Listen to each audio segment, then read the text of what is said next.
My channel Tanzima's kitchen. আবারও চলে এলাম নতুন আরেকটি রেসিপি নিয়ে। আজকে আমি করে দেখাবো মজাদার গাজরের শাহী হালুয়া। তার জন্য আমি গ্রেটার দিয়ে গাজরগুলোকে গ্রেট করে নিয়েছি, দেখতে পাচ্ছেন এভাবে কুচি করে।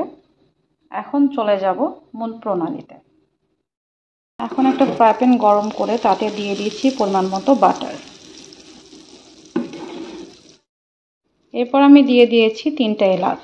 তারপর আবার কিছুক্ষণ ভালো করে ভেজে নিব। এরপর আমি দিয়ে দিব কুচি করে রাখা গাজরটুকু।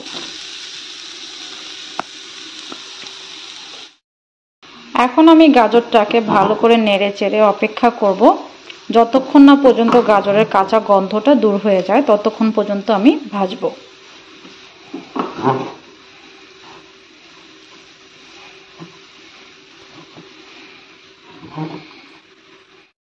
অন্যদিকে আমি পরিমাণ মতো দুধটাকে ভালো করে জাল দিয়ে অর্ধেকটা করে নিয়েছি। প্রায় 10 মিনিট ভাজার পর গাজরটা থেকে এখন আর কোনো পানি বের হচ্ছে না, দেখতে পাচ্ছেন গাজরটা ভাজা হয়ে গেছে। এই পর্যায়ে আমি দিয়ে দিব দুধটুকু।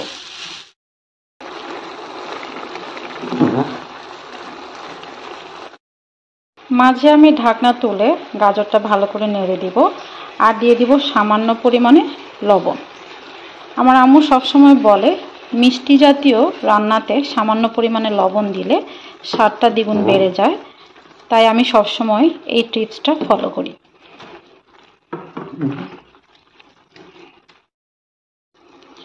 এখন ভালোভাবে নেড়ে চেড়ে আবারও ঢাকা দিয়ে রান্না করব। অপেক্ষা করব যে দুধটা আছে ওটা মাখা মাখা হয়ে যাওয়া পর্যন্ত। দুধটা প্রায় শুকিয়ে এসেছে। এ সময় আমি দিয়ে দিব পরিমাণ মতো চিনি।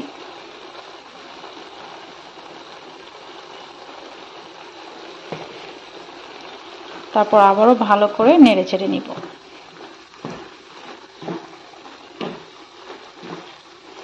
আপনারা যে যেমন মিষ্টি খেতে পছন্দ করেন ঠিক সেই পরিমাণই চিনিটা অ্যাড করবেন।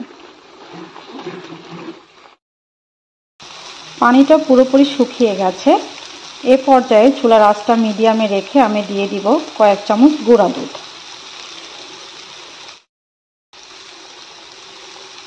এই গুঁড়া দুধটা স্বাদ বাড়ানোর কাজ করবে। তারপর ভালো করে আমি মিশিয়ে নিব। এই সময় চুলার আঁচটা আমি লো করে দিয়েছি।